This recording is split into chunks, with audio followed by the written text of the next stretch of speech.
कपाळ धुवायला लावलं, कपाळाचं कुंकू जाते का? कोणत्याही दासाला किंवा दासीला मंडनाचं ते अक्षय सुख मिळालेलं, जे त्यांना श्रंगार केलेलं जे सुख होतं ते सुख ते त्यांनी कोणीही काढू शकले नाही. ते अक्षय सुख होतं, अक्षय श्रंगार त्यांना मिळालेला होता. तेव्हा राजाची खात्री झाली.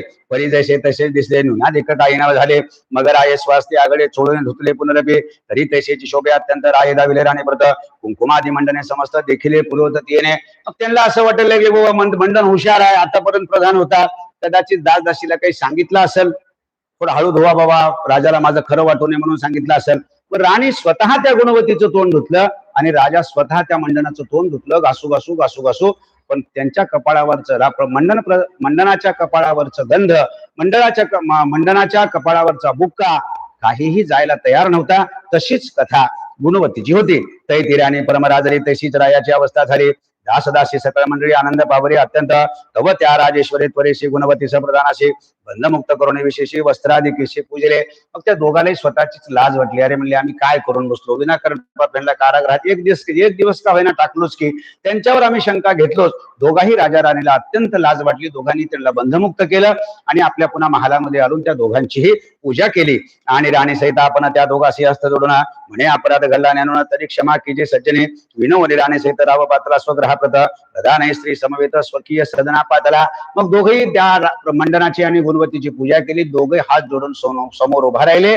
आमचं चुकलं, न कळत का होईना, मूर्खपणानं का होईना, दुःखानं का होईना, पण आमचं चुकलं हे सत्य आहे. काय असतं, एखादी चूक आपल्याकडून झाली, त्या चुकीची क्षमा मागली की 50% चूक कमी त्याची जी शिक्षा आहे ती कमी होत असते म्हणे. त्याचं ते दुःख आपल्याला भोगावं लागतं, ते 50% कमी होते. पण दुःखाची कबुली स्वतः द्यावी लागते, स्वतः दिल्याशिवाय नाही. स्वतः दिल्याशिवाय दुःखाची कबुली आपण जोपर्यंत स्वतः देत नाही तोपर्यंत त्याचं जे पाप आहे ते पाप निघून जात नाही. पण राजा आणि राणीनं दोघांनी कबुली दिली की आमचं चुकलं, प्रधान मंडन माझं चुकलं बाबा, तू माझा दास होतास, मी तुझ्यावर आक्षेप घेतलो, तू माझी निष्ठेने सेवा केलीस हे खरं आहे. आणि यशोमती सुद्धा गुणवतीला म्हणायला लागली की तू खरंच माझी अत्यंत जवळची मैत्रीण आहेस, पण मी तुझ्यावर शंका घेतले, माझं चुकलं, मला माफ कर असं म्हणून दोघांनी त्यांना सांगितलं. आणि मग त्यांची पूजा करून मंडन आणि गुणवती त्यांच्या घरी गेले आणि राजा आणि राणी आपल्या आपल्या महालामध्ये परत निघाले. विनवोने प्रियायसे अधिक मासवते फलावते गुणवती ते, हे प्रत्यक्ष येता अनुभवाते सर्व लोक विश्वासले. पुढे आदिमास होता प्राप्त सर्व केले यथोक्त व्रत तत्प्रभावे ते लोक समस्त भाग्यवंत झाले. आणि मग हे सगळं पाहिल्यानंतर सगळ्या दासदासी लोकांना आनंद झाला, कारण त्यांना माहित होतं की गुणवती अशी नाही, तिला विनाकारण शिक्षा झालेली आहे. मंडन अतिशय चांगला आहे, त्याला विनाकारण शिक्षा झालेली आहे. पण त्या दोघांनाही बंधनातून मुक्त करून त्यांचे सगळे गुन्हे माफ करून राजा राणींनी चुकीची क्षमा मागितली.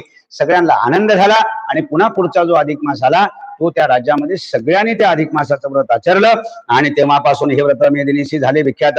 याने संतती संपत्ती सत होते अखंडित निश्चय, समूळ दारिद्र्य लोपते सर्वदा सुख, सर्व सुख लाभते ब्रह्मात्यादी सर्व धृते निरसती जाण याचेने.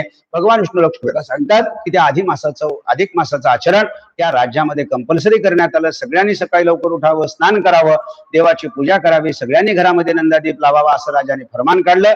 ते खरोखर ते राज्य भाग्यवान झालं. कोणाचं? एका गुणवतीमुळे आणि एका मंडनामुळे. बाकी काही कोणाचे त्याच्यामध्ये श्रेय नव्हतं, पण त्या दोघांमुळे सगळं राज्य, सगळ्या राज्याचं दुःख निघून गेलं.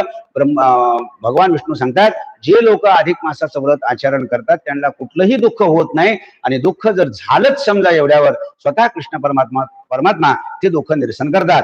आणि ये लोक इच्छा पुरं ती देहांती होय मोक्ष प्राप्ती, ऐशी या श्रेष्ठ व्रताची गती असे जाण इंद्रिये, ऐसे सांगून रमारमण कथू लागला उद्यापन विधान.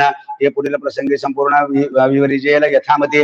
आणि जे काही पुण्य आहे ते पुण्य ह्या अधिक मासाचं जे पुण्य आहे ते ह्या जन्मातल्या इच्छा तर पूर्ण करतच करतं, परंतु वैकुंठ प्राप्ती सुद्धा करून देतं असं भगवान विष्णू लक्ष्मीला सांगतात.